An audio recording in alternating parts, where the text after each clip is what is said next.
The border is still the biggest problem in the United States. Guys, welcome to the show. Tony Katz. Tony Katz today, presented by Americans for Prosperity. The border is it. I don't think there's another way to engage the conversation. If we take a look at the conversation regarding Israel, if we take a look at the conversation regarding China, no matter where you look, it has a result to the southern border. It has an effect on how all of us live in every single way.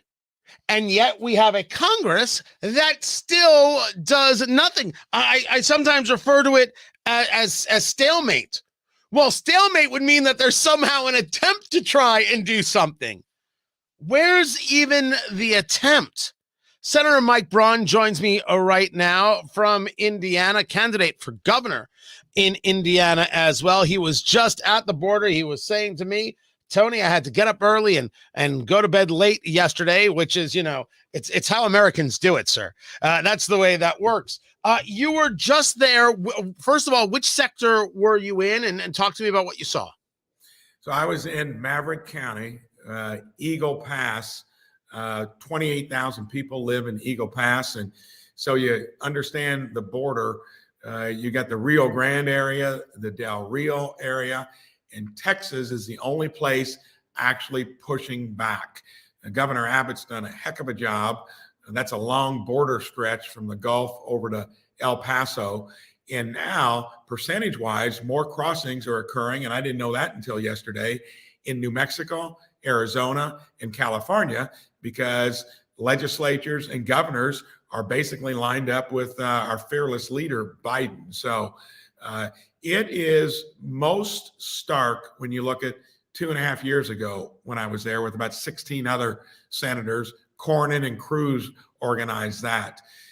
Go back to the final months of Trump administration, 15 to 20,000 crossings.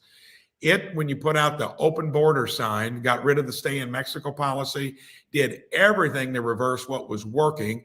It ticked up in the first few months to 50, 60, 70,000. Now it's 200,000 a month. And there's a category called gotaways of 60,000. These aren't asylum seekers. These are people from the over now 150 nationalities that come in that don't want to be caught. Like the one that was nabbed in the northern county from Maverick about 6 months ago as a gotaway, released to the custody of his family.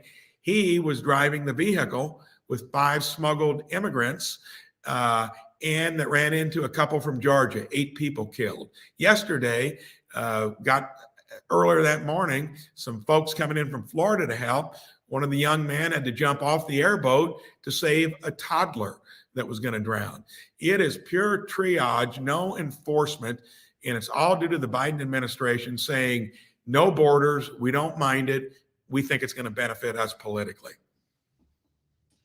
Well, it's, when we discuss the border in a lot of ways, there's plenty of blame to go around. Let's start with Joe Biden. Of course, there was a move from the House of Representatives to impeach the Secretary of Homeland Security, Alejandro Mayorkas. That failed. You had a series of Republicans, which I have jokingly had them referred to as the Placate 8, I believe is what has been said, say they're not going to do this. Ken Buck of Colorado and some others among them. Is this something that you would have favored, the impeachment of Mayorkas, as a way of stating that it is indeed the Biden administration that has to take the top line blame here of what we're seeing? Either resign or be impeached. It's a dereliction of duty. And for Ken and the other 7, the Placate 8, they're then agreeing with, condoning what Biden and all Democrats are interested in doing. And it begs the question, you mentioned it earlier, why isn't Congress doing anything? Well, you got the 8 there that would not make it doable, maybe on any type of border security. If they're leaning that direction to where they think Mayorkas is okay, that means they're probably not going to be part of that few that you can't lose many to have it pass in the House. And I can tell you there's not one Democrat on the Senate side, maybe other than a Joe Manchin, that would be interested in doing it. You need 60 senators. So therefore, Congress can't do anything. That gives Biden free rein to not enforce anything, to condone what the current situation is. That's the pickle we're in. Hopefully that gets litigated next November. But I don't disagree that Biden is the issue, but we can clearly see that as a matter of sheer politics, the left and the right have failed on the border and have failed on the border for years. So is the problem the Republicans and an unwillingness to bring a strategy? Or is the problem the Democrats and an unwillingness to care about what happens at the border because the issue is better than a solving of the issue? The problem probably I'm not sure when it would be, definitely pre-Biden. You had Democrats that were interested in border security just to protect wages. And somewhere prior to the Biden administration, I don't think that was all cooked up just when he got elected, things changed in terms of the political calculation. And that was due to the fact that the border issue was just of normal complication. How do you do things for folks already here? What do you do with work visas? Those were practical things that were done, not done simply because of the malaise of this place. Now it's gotten more complicated because we can't get to 60 senators. And that's because the calculation has changed. There's almost every Republican in the Senate, other than the few in the House that you mentioned, that may be siding with Democrats to where we'd be for it. Then you run into 60 senators. You could have gotten 60 senators 7, 8, 9, 10 years ago together. You had groups working on it, but never did they think it would catapult to, cascade towards, where one side was purely for open borders. So now it's more untenable than what it was with the normal malaise we had, to where they just couldn't get together because it was a tricky issue. The idea that the Democratic Party is fine with open borders, is that political talk?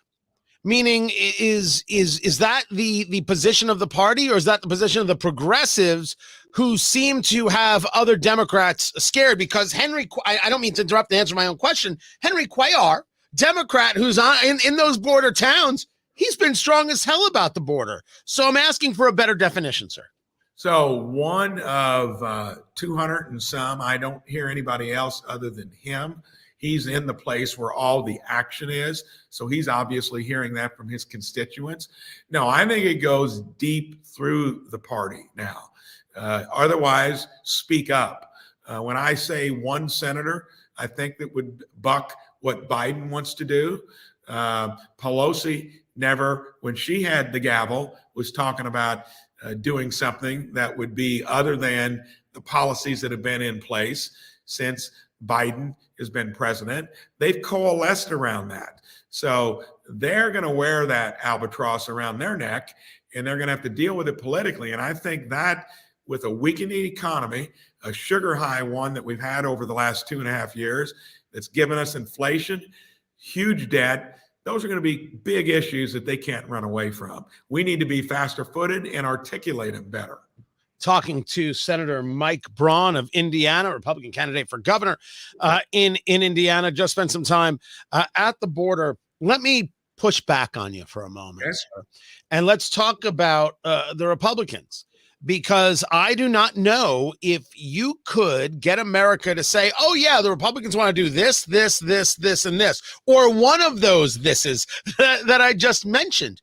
Where's the policy? Is the Senate, while you're there, you're not running for re-election in the Senate, you're running for governor. Is the Senate ever going to make a move to at least make this issue the most front and center thing in America? I'll agree. Not only on the border, we have been in defensive mode probably since the Great Society days. And I disagree with our own leadership. We can't rely on the courts to undo stuff we don't like. When we didn't like Obamacare, we should have been for reforming the healthcare industry. Well, leadership said, don't mess with it. Look at the mess we've got there as well. And until recently, Tony, I have not seen 41 Republicans agree that the southern border is an issue. That happened just about a month ago, to where that now has been elevated to more importance, in my opinion, than any of the supplemental aid packages that leadership would generally like to get them all across the finish line. So that dynamic has changed. Whether we'll really do something with it, whether that takes some type of house cleaning through another election, who knows? But that was a change in dynamic that I observed just about a month ago, to where the southern border has now been elevated to a more important level, take care of our own national security there than trying to police the world and guarantee helping them borrowing the money, every penny of it. That's a difference that just has occurred. And hopefully we'll run with that over the next month and make some headway with it. Does anybody believe that our problem with the border is that we're not willing to put enough money to it? I mean, are we not willing to put enough money to it? The amount of money that the Trump administration was putting towards it, having big results, was chump change compared to the tens and hundreds of billions that have been spent on all other kinds of escapades here. It won't cost that much. That's not the issue. And it can be paid for. Thank goodness Mike Johnson finally put a spending bill out there, aid to Israel, that has a pay for. That's a different dynamic. I've never heard that out of Senate leadership. So maybe something is changing. Otherwise, shame on us. They've been rolling us for decades. Something has got to change there. As you see it, you were there at the border, talking with Border Patrol, taking a look at things. What are they telling you right now? The biggest issue at the border is fill in the blank, sir. 24 sheriffs get a hold of me, the Indiana Sheriff's Association, asking to go down to the border with them. That means our own state, and every other state is like that, is now feeling the consequences of it. It is pitiful when you talk to Sheriff Schmerber in Maverick County, the county where Eagle Pass is, where the focus of the cartels now would be. It's the weakest link. 13 deputies. This is a county the size of a small hunk of Indiana. They are in full helpless and nearly hopeless mode. And they're just asking for anything in terms of the federal government changing. Biden is doing nothing.